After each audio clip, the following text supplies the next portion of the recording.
ช้าวันใหม่บรรยากาศเย็นชุ่มฉ่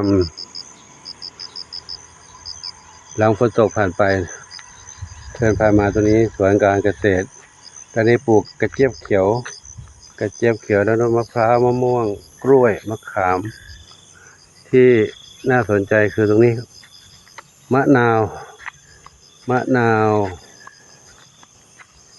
เยอะแยะเลยมะนาวคือลูกดกแล้วก็ร่วงลงไปอยู่กับพื้นดินสุกเหลืองอารามแล้วสุกเหลืองอารามไม่มีใครเก็บไปเลยโอ้มะนาวราคาถูกก็ปล่อยให้ร่วงทิ้งไปนะไม่มีใครเก็บแทบทุกต้นเลยนะ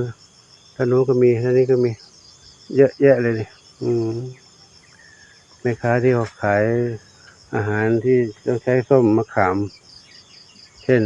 ต้มยำต้มส้มหรือส้มตำถ้ามาเห็นอันนี้คงจะเก็บไปนะอันนี้เขาปล่อยทิ้งแล้วเนี่ยไม่เก็บตัวนั้นอีกต้นหนึ่งน้องมี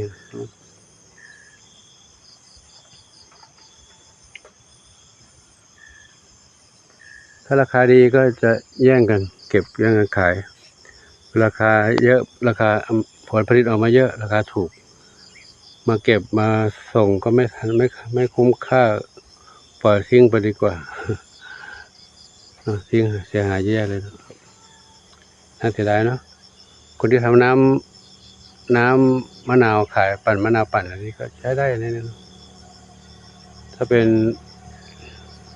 ในชุมชนในเมืองนี่ราคาก็มีอยู่นะแต่การจะไปขายในเมืองก็ค่าเดินทางค่าขนส่งก็ไม่คุ้มแล้วก็เลยเขาก็เลยปล่อยทิ้งไปนะน่าเสียดายเนาะมะขามก็ไม่ได้ผลมันออกฝักแล้วแต่ว่าถ้าสุกแล้วเจอน้ำฝนเขาก็จะขึ้นราก็ไม่ได้ขายมะขามหวานไม่ได้ขายต้องขายมะขามดิบมะขามดิบเก็บตอนดิบๆไปขายได้นะอันนี้ก็ถ่ายภาพบรรยากาศยามนี้ให้เอามาเล่าเรื่องเล่าให้กับทุกท่านได้รับชมกัน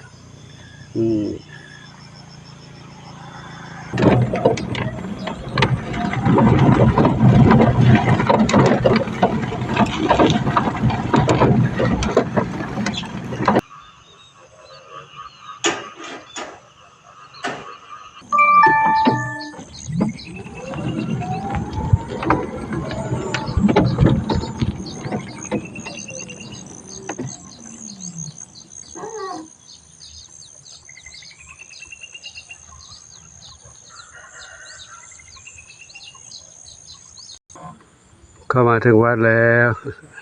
คลิปนี้ขอนำให้ทุกท่านรับชมธรรมชาติ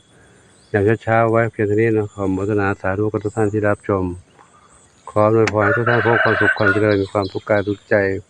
ปรารถนาสิ่งใดขอได้ต้องความมุ่งมั่นปรารถนาทุกประการเทอญเขานี้วันที่26แล้วเนาะอีกวันที่29เข้าพรรษาละอีก3 วันนี้เนาะวันอาสาฬหบูชา29อาสาฬหบูชา30 วันเข้าพรรษาก็ขออนุโมทนากับทุกท่านที่ร่วมทำบุญถวายเทียนพรรษาถวายแสงสองทางแสงทองธรรมถวายสังฆทานผ้าอาบน้ำฝนผ้าห่มผ้าครองสำหรับพระภิกษุที่อยู่จำพรรษาพร้อมทั้งข้าวของเครื่องใช้ปัจจัย4แก่พระภิกษุสงฆ์ที่อยู่จำพรรษาขออำนวยพรทุกท่านมีความสุขสมปรารถนาทุกการทุกคนทุกท่านสาธุ